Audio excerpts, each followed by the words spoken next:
नमस्कार, मैं हूं पुण्य प्रसून वाजपेयी। ये पुराना नारा है, स्वदेशी अपनाओ देश बचाओ।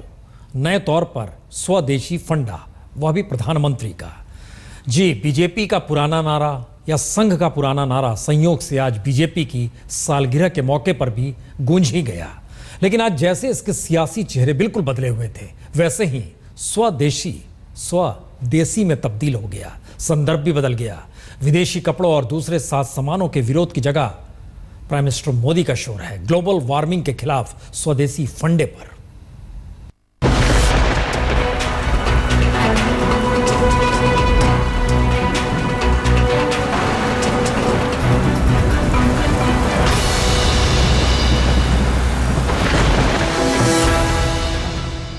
चर्चा चले क्लाइमेट की तो दृश्य कुछ ऐसे ही मौसम के उभरते हैं। बारिश का बिगड़ा मूड, आफत बढ़ाते आंधी तूफान, रिकॉर्ड तोड़ती बर्फबारी, दुनिया के मौसम का पैटर्न बदल रहे हैं। तो बढ़ता प्रदूषण हर देश की चिंता बढ़ा रहा है। इस चुनौती से निपटने का क्लियर फंडा किसी के पास नहीं, लेकिन प्रधानमंत्री मोदी के पास है बिगड़ते मौसम की मार से बचने का शुद्ध देसी फंडा। ग्लोबल वार्मिंग के दौर में जब दुनिया प्रदूषण और जहरीली गैसों का एमिशन रोकने की आधुनिक तकनीक ढूंढ रही है, मोदी का फंडा जरा हटके है। समस्या की जड़ में मानव जात जो कि उपभोग की तरफ आगे बढ़ती चली गई है, और जहां ज्यादा उपभोग की परंपरा है, वहां सबसे ज्यादा प्रकृति का नुकसान होता है। पश्चिम की तरह हम उपभोग में ज्यादा यकीन करने लगे हैं। उपभोग आंख मूंद कर हर चीज का, जंगल और जमीन से लेकर पानी, बिजली, सब कुछ जितना इस्तेमाल करते हैं उससे ज्यादा बर्बाद करते हैं। तो सवाल है कि इसे रोके कैसे? जैसे कि बिजली, इसे बचाने के लिए क्या किया जाए? उपाय तो तमाम है, मगर मोदी का एक फंडा ये है। गांव में एक परंपरा हुआ करती थी कि जब फुल मून होता था तो दादी मां बच्चों को चांदनी की रोशनी में सुई के अंदर धागा परोने के लिए प्रयास करते थे। क्यों? आईसाइट तो थी, लेकिन उस चांदनी की रोशनी की अनुभूति कराते। अगर क्या हमारी अर्बन बॉडीज ये तय करें, लोगों को विश्वास में लेकर के करें कि भाई हम पूर्णिमा की रात को स्ट्रीट लाइट नहीं जलाएंगे। इतना ही नहीं, उस दिन फेस्टिवल मनाएंगे पूरे शहर में, सब मोहल्ले में लोग स्पर्धा करेंगे सुई में धागा डालने की। जरा सोचिए, पूर्णिमा की रात के बहाने महीने में एक दिन तो बिजली बचेगी।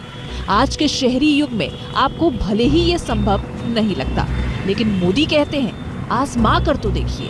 प्रकृति पर से इंसानी बोझ कम करना है तो इस्तेमाल की हुई चीजों को दोबारा इस्तेमाल करने की आदत डालनी होगी।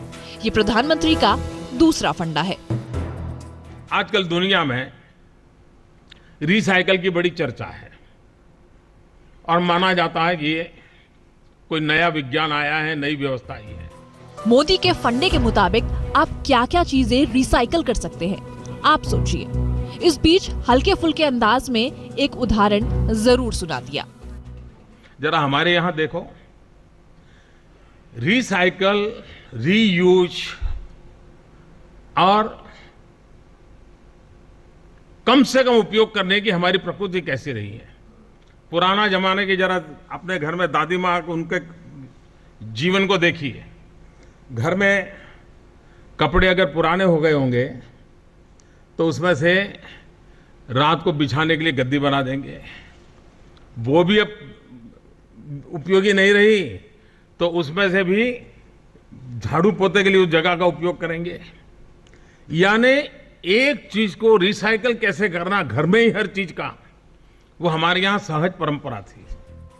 आम तो बस उदाहरण है। मोदी के फंडे में परंपरा के साथ सदियों पुरानी विरासत का ज्ञान है। पलट कर तो देखिए, जिन चीजों का ज्ञान दुनिया को आधुनिक युग में हुआ वो तो हमें पहले से ही पता थी। जैसे कि पौधे में जान होती है। विश्व के सामने हम अपनी बातों को ढंग से रख नहीं पाए। हमारे यहाँ पौधे में परमात्मा। जगदीश चंद्र बोस ने विज्ञान के माध्यम से लेबोरेटरी में जब सिद्ध किया कि पौधे में जीव होता है, उसके बाद ही हमने जीव है मानना तय किया। ऐसा नहीं है हम सहस्त्रों वर्ष से गीता का उल्लेख करें, महाभारत का उल्लेख करें, हम तभी से मानते आए हुए कि पौधे में परमात्मा होता है। मोदी कहते हैं जब ज्ञान इतना है तो इसका इस्तेमाल कीजिए, दुनिया के मंच पर अपनी बात आत्मविश्वास से बताइए और जलवायु परिवर्तन के उपायों में दुनिया का अगुवा बनिए। मोदी ने इस लीडरशिप के फंडे भी कम नहीं गिनाए। आज तक ब्यूरो। विदेशी निवेश के बगैर विकास हो नहीं सकता और विकास के लिए जमीन चाहिए, जमीन के ऊपर उद्योग और उसके बाद पर्यावरण का बिगड़ना। लेकिन पर्यावरण मंत्रियों के सम्मेलन में मोदी ने संदेश तमाम दिए, प्रकृति के करीब हमारी परंपरा और विरासत का हवाला भी दिया। यानी पर्यावरण की सुरक्षा और प्रदूषण पर प्राइम मिनिस्टर का पूरा आइडिया पुरानी परंपराओं की तरफ लौटने का था। हर जहन में सवाल उठा, फिर फॉरेन इन्वेस्टमेंट क्यों चाहिए, मेक इन इंडिया का मतलब क्या है? लेकिन सवाल आगे निकला, जिस दौर में शहरीकरण, औद्योगिकरण और स्मार्ट सिटीज पर सवाल हो, वहां पर स्वदेशी फंडे कितने कारगर? संडे ऑन साइकिल मान लीजिए, हो सकता है कोई ये भी कह देगा कि मोदी अब साइकिल कंपनियों का एजेंट बन गया है। साइकिल का फंडा बताते बताते मोदी का अंदाज जरा चुटीला हो गया। अंदाज ये कि विरोधी उनकी इस बात का भी गलत मतलब निकालेंगे। लेकिन मोदी को अचानक ऐसा क्यों लगने लगा? साइकिल चलाना सेहत के लिए अच्छा है, ये नसीहत तो डॉक्टर भी देते हैं। फिर मोदी के फंडे में क्या बुरा है? यहाँ तो साइकिलिंग के चौतरफा फायदे गिना गए मोदी। जरूरी नहीं हर लोग साइकिल खरीदने जाए, तय करें कि भाई मैं सप्ताह में एक दिन ऊर्जा से उपयोग में आने वाले साधनों का उपयोग नहीं करूंगा, अपने अनुकूल। समाज में जो लाइफस्टाइल की बात करता हूं, हम पर्यावरण की रक्षा में इतना बड़ा योगदान दे सकते हैं, सहज रूप से दे सकते हैं, और थोड़ा सा प्रयास करना पड़ता है। अब फंडा तो यही है कि साइकिल चलाएंगे तो पेट्रोल, डीजल, गैस की खपत कम होगी। नतीजा, प्रदूषण में आपका योगदान कम होगा, खर्चा कम होगा तो बचत भी ज्यादा होगी। फंडा क्लियर है, शहर में आप इसकी संभावना तलाश लीजिए। शुरुआत जरूर संडे से कर डालिए। मोदी का यह फंडा वैसा ही है जैसा सफाई अभियान को लेकर है। अपने घर के आगे की सफाई का जिम्मा उठाइए, पूरा मोहल्ला अपने आप साफ हो जाएगा। लेकिन पर्यावरण और वन मंत्रियों के सम्मेलन में मोदी ने साफ सफाई और वेस्ट मैनेजमेंट का एक और फंडा समझाया। अर्बन जो बॉडी होता है, उसके अगल बगल के गांव होते हैं, वो ज्यादातर सब्जी की खेती करते हैं और वही सब्जी उनकी शहर के अंदर बिकने के लिए आती है और रोजमर्रा की उनकी आजीविका उससे चलती है। हम इन्हीं को सॉलिड वेस्ट मैनेजमेंट करके, सॉलिड वेस्ट में से हम मानो फर्टिलाइजर बनाएं और वो फर्टिलाइजर उनको दें, तो ऑर्गेनिक सब्जी शहर में आएगी कि नहीं आएगी? नहीं समझ आया? शहर की गंदगी से खाद बनेगा तो सफाई के साथ और क्या होगा? तो प्रधानमंत्री का यह फंडा आप जरूर सुनिए। सस्ती खाद मिलेगी तो सब्जी सस्ती होगी और फिर तो सब अच्छा ही अच्छा होगा। अच्छी क्वालिटी का विपुल मात्रा में सब्जी शहर में आएगी तो सस्ती सब्जी मिलेगी कि नहीं मिलेगी?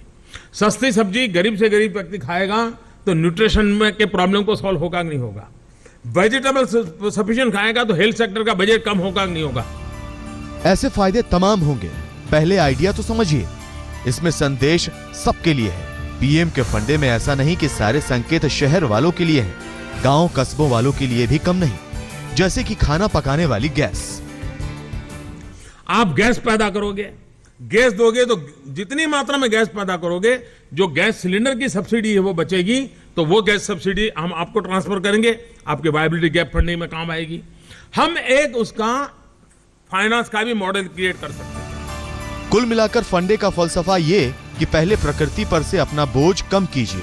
ये समझिए कि प्रकृति से आप बने, आपसे प्रकृति नहीं। मैं जानता हूं, मैं जो बातें बताऊंगा, ये जो सो-कॉल्ड अंग्रेजियत वाले लोग हैं वो उसका मजाक उड़ाएंगे 48 घंटे तक, बड़ा मखौल उड़ाएंगे, आपको भी बड़ा मनोरंजन मिलेगा टीवी पर। आज तक ब्यूरो। दरअसल पर्यावरण जिस तरीके से बदल रहा है उसमें कई सवाल पूरी दुनिया में हैं, भारत में भी सवाल हैं। लेकिन किसे पता था कि दरअसल एक साथ दो रास्ते पकड़े नहीं जा सकते। लेकिन आज पर्यावरण मंत्रियों के सम्मेलन में पकड़े गए। स्वदेशी फंडे के साथ मोदी का संदेश दुनिया के लिए भी था। ग्लोबल वार्मिंग और जलवायु परिवर्तन पर जो माथापच्ची पूरी दुनिया में हो रही है, उसमें भारत अपने पारंपरिक ज्ञान के साथ अहम भूमिका निभा सकता है। ये बात आज निकली। पूरे अभियान का अगुवा खुद बन सकता है, ये बात आज ही निकली। आज भी प्रति व्यक्ति अगर कार्बन एमिशन में कंट्रीब्यूशन किसी का होगा तो कम से कम कंट्रीब्यूशन वालों में हम हैं। पर्यावरण मंत्रियों के सम्मेलन में क्लाइमेट कंट्रोल के शुद्ध देशी फंडे बताने के साथ मोदी दुनिया को भी हिंदुस्तान से सीखने का संदेश दे रहे थे। आंकड़ों के साथ ये बता रहे थे कि ग्लोबल वार्मिंग के लिए सबसे घातक कार्बन एमिशन में हमारा योगदान आज भी सबसे कम है। लेकिन सबसे ज्यादा प्रदूषण फैलाने वाले देश ऐसे बर्ताव करते हैं जैसे सारी समस्या की जड़ हिंदुस्तान जैसे विकासशील देश ही हैं।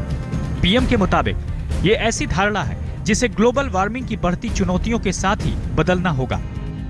हम जितने प्रकृति के विषय में संवेदनशील हैं, दुनिया हमारे लिए सवालिया निशान खड़ा नहीं कर सकती है। मोदी ने कहा कि कुछ मिसाल हमें जरूर पेश करनी है। जैसे स्वच्छता अभियान के आइडिया को लेकर अमेरिका से लेकर यूरोपीय देश तारीफों के पुल बांध रहे हैं, वैसे ही मिसाल जीवन शैली में बदलाव और वैकल्पिक ऊर्जा के उपायों में भी बनानी होगी, जैसे कि सौर ऊर्जा। बिजली के इस विकल्प की बात तो बरसों से हो रही है, लेकिन इस पर अमल आज भी पूरा नहीं हुआ। मोदी ने कहा, इसे बढ़ावा देने के लिए सरकारों को तो सोचना ही होगा, लोगों को भी दिलचस्पी दिखानी होगी। इस मौके पर मोदी ने अपना एक संकल्प भी दोहराया, संकल्प गंगा की सफाई का। गंगा की सफाई, उसके साथ जुड़ा हुआ है गंगा किनारे पर रहने वाले, गंगा किनारे के गांव और शहर। मैं उन संबंधित राज्य सरकारों से आग्रह करूंगा, इसमें कोई कॉम्प्रोमाइज मत कीजिए। एक बार हमने सफलतापूर्वक 2500 किलोमीटर लंबी गंगा के अंदर जाने वाले प्रदूषण को रोक लिया, पूरे दुनिया के सामने और पूरे हिंदुस्तान के सामने एक नया विश्वास पैदा कर सकते हैं कि हम सामान्य अपने तौर तरीकों से पर्यावरण की रक्षा कर सकते हैं। पर्यावरण सुधार का फंडा बताने के साथ मोदी ने राज्यों से आए मंत्रियों को ये संदेश भी दिया, योजनाएं बनाइए तो लोगों की जागरूकता का भी ख्याल रखिए। प्रकृति को लेकर सुलूक बदलेगा, अंधाधुंध उपभोग की आदत कम होगी, तभी बात बनेगी। आज तक ब्यूरो।